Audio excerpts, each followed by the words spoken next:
안녕하세요. 음악과 미술 작품으로 성경을 이해하는 유튜브 채널 바이블 아치입니다.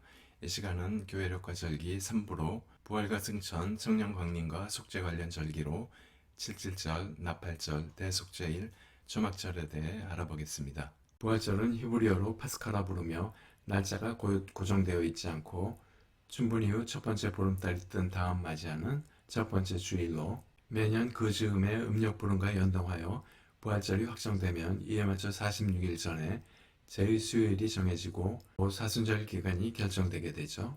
우리가 알고 있는 사순절, 부활절, 승천절은 레위기에 기록된 유대의 절기가 아니고 해당 사건이 일어난 날을 기념하는 절기로 구분되어야 하겠죠. 즉 유월절이란 절기에 예수님의 십자가 죽음이 발생했고 초실절이란 절기에 예수님의 부활 사건이 일어난 것이죠.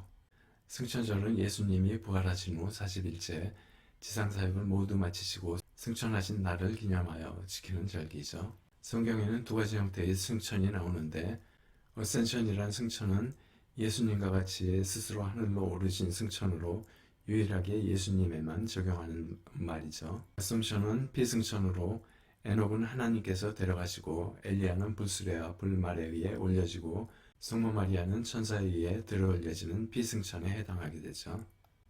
우측은 샤갈이 그린 어센션인데 샤갈은 성경 메시지 연작에서 지상과 천상을 잇는 세 가지 상징으로 에덴 동산의 생명나무, 야곱의 사다리, 그리스도의 십자가 세 가지를 사용하고 있는데 여기서는 그리스도가 머리 긴 여인의 모습으로 유유히 사다리로 올라 승천하고 계시는 모습을 보여주고 있죠. 3단계는 성령 강림, 속죄, 그리고 심판 관련 절기인데 예수님께서 승천하시고 10일째 성령 강림 사건이 발생하는데 예수님의 부활부터 따지면 50일이기 때문에 오순절이라 하고 성령 강림 자체를 기념하여 성령 강림 주일이라고 하죠. 또한 수확한 보리단 첫 단을 드린 초실절을 기준으로 7주간 보리단 한 단을 의미하는 오메르 1, 2, 3, 4에서 49까지 계수를 하여 50일째 된 날을 7절로 지키고 이때 새로 수확한 밀을 드리는 맥주절로도 지키고 있죠. 교회력의 후반기는 성령 강림주일 다음 주 3일째 주일이 시작하여 매주 3일째 주일 후 1주, 후 2주 추가해가며 3일째 주일 후 26이나 27주까지 교회력의 1년을 마무리하게 되죠. 그 사이에 속죄와 심판의 의미로 10월달에 나팔절, 대속죄일, 초막절을 지키고 있죠. 77절은 히브리어로 샤보트라고 부르고 맥주절이라는 이름으로 지키기도 하죠.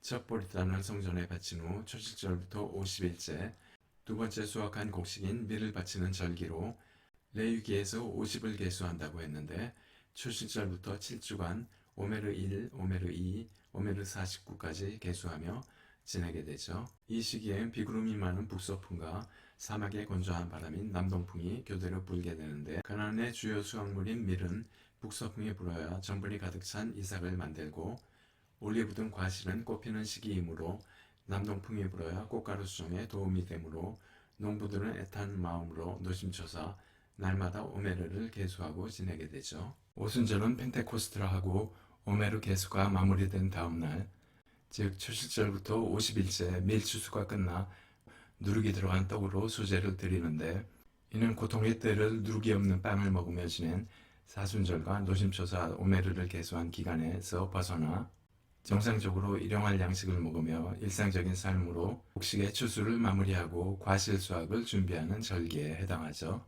오순절에 일어난 주요한 사건은 노아의 무지개 언약과 출애굽 후 모세가 시내산에서 율법을 받은 사건, 마가의 다락방에 성령이 임한 사건으로 내가 떠나가는 것이 너희에게 유익이라 내가 떠나가지 아니하면 보혜사가 너희에게로 오시지 아니할 것이요 가면 내가 그를 너희에게로 보내리니 라고 말씀하신 대로 그리스도 대신 성령을 보내주신 사건이죠. 말씀 중에 보혜사는 파라클레이토스로 곁에라는 의미의 파라와 불러 계심이란 클레이토스의 합성어로 떠나도 다시 부름을 받아 영원히 존재하시는 위로자로 그리스도와 성령의 임무교대를 통한 교회 시대의 개막이란 의미를 갖고 있죠. 엘그레코가 그린 펜테코스트인데 성모와 제자들이 모인 가운데 성령이 불의 혀같이 임하는 모습을 그려주고 있죠. 바이블 아츠는 보고 들으며 즐기는 성경을 추구합니다. 바이블 아츠가 여러분들께 도움이 되고 앞으로도 기대가 된다면 구독, 좋아요, 알람 설정 꾹 눌러주시고 댓글도 부탁드립니다. 여러분들의 관심은 제가 더 나은 콘텐츠를 제작하는데 큰 동기부여가 됩니다. 감사합니다. 나팔절은 히브리어로 로시 하샤나라고 하고 신년 첫 달인 티슈레이월, 즉 10월 1일 사진과 같은 쇼파를 하는 수디양의 뿔로 만든 양각 나팔을 불며 기념하는 풍속에서 유래하고 있죠. 나팔절은 대속죄일 초막절로 이어지며 새해 새로운 결심을 다짐하는 절기이기도 하죠. 신년절이라고도 하는데 이스라엘 사람들은 전통적으로 행실이 착한 의인을 위한 생명책과 행실이 악한 악인을 위한 죽음의 책, 둘의 중간지대에 속한 사람을 위한 중간책, 세 개의 책이 있다고 믿어왔으며 신년의 새로운 다짐으로 중간지대에 속한 대부분의 사람들이 자신의 이름이 생명책에 기록될 수 있도록 필사적으로 회개하며 기도하는 10일간의 기간을 시작하는 날로 경외의 날이라고 부르기도 하죠. 좌측은 아서식이 그린 나팔줄인데요. 대제사장이 쇼파르 나팔을 불고 있으며 우측의 제사장은 생명책을 보고 있고 하단 좌측의 제사장은 죽음의 책을 보고 있는데 항상 생명책보다 죽음의 책을 크게 그려 이 세상에 악한 사람이 더 많다는 것을 보여주고 있고요. 많은 사람들이 모여 생명책에 기록될 수 있도록 기도하며 찬양하는 모습을 보여주고 있죠.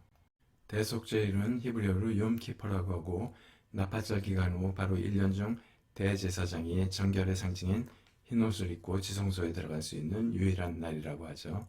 대속죄일은 희생제사의 절정이며 안식일 중에 안식일로 불리는 가장 거룩한 날이고 하나님께서 정하신 유일한 공식적인 금식일로 알려져 있죠.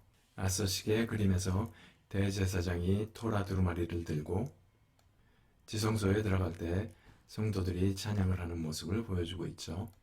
대속죄일에 일어난 중요한 사건은 그리스도의 세례로 이때 세례 요한은 보라 세상죄를 지고 가는 하나님의 어린 양이로다 라고 외치고 있죠. 우측 그림은 피에로 델라 프란체스카의 그리스도 세례인데 비둘기로 그려진 성령이 임한 가운데 세례 요한이 예수님 머리에 물을 부어 세례를 하는 장면을 보여주고 있죠. 초막절은 히브리어로 스콧이라 하고 대속죄일 5일 후인 10월 15일부터 일주일간 하나님의 구속사가 완성되는 마지막 때를 의미하고 있죠. 이때는 과실 수확이 끝나 추수를 하며 홀가분하고 풍요로운 분위기에서 출애굽 후 광야 생활을 기억하기 위해 초막을 짓고 일주일간 온 가족이 기거하며 하나님의 은혜와 감사의 기쁨으로 기대가 충만한 절기이죠.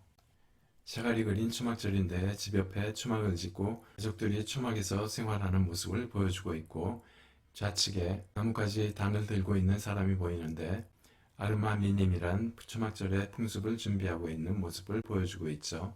초막절에 행하는 두 가지 풍습이 있는데 물 붓기 풍습은 제사장들이 실로암 못에 가서 황금 주전자로 물을 퍼서 성전 제단 위에 그릇에 붓는 행위로 물은 생명과 연결되고 예수 그리스도를 상징하기도 하죠. 이때 백성들은 나뭇가지를 흔들며 시편 113부터 118편까지 할렐루야 여호와의 종들아 찬양하라 여호와의 이름을 찬양하라 여호와께 감사하라 그는 선하시며 그의 인자하심이 영원하미로다 라고 찬양하며 뒤를 따르게 되죠. 제사장은 물을 부으며 하나님께서 성전의 제단에 물을 부어라 그리하면 그 해의 비가 복되리라 라고 이야기하며 물을 붓게 되죠. 아르마미님이란 풍속은 네 종류의 나뭇가지를 위아래 좌우로 흔들고 기도하며 바닥에 내쳐 으깨어진 나뭇가지로 인해 자신의 죄도 깨어진다고 믿는 믿음에서 온 풍속이죠. 각 나뭇가지는 네 부류의 유대인을 상징하고 있는데 포도나무는 향도 없고 맛도 없는 식물로 토라를 배우지도 않고 실천도 하지 않는 사람으로 구별되고 종려나무는 맛은 없지만 향이 있는 식물로 토라를 배우지만 실천하지 않는 사람이며 무성한 가지는 향이 있지만 맛이 없는 식물로 토라를 배우지 않고도 그 뜻을 실천하는 사람이고 아름다운 나무실과는 향이 있고 맛이 있는 식물로 토라를 배우고 실천하는 사람을 상징하고 있죠. 지금까지 부활, 승천, 성령 강림, 속죄까지 3부에 걸쳐 교회력과 절기, 구약의 제사에 대해 알아봤습니다. 감사합니다.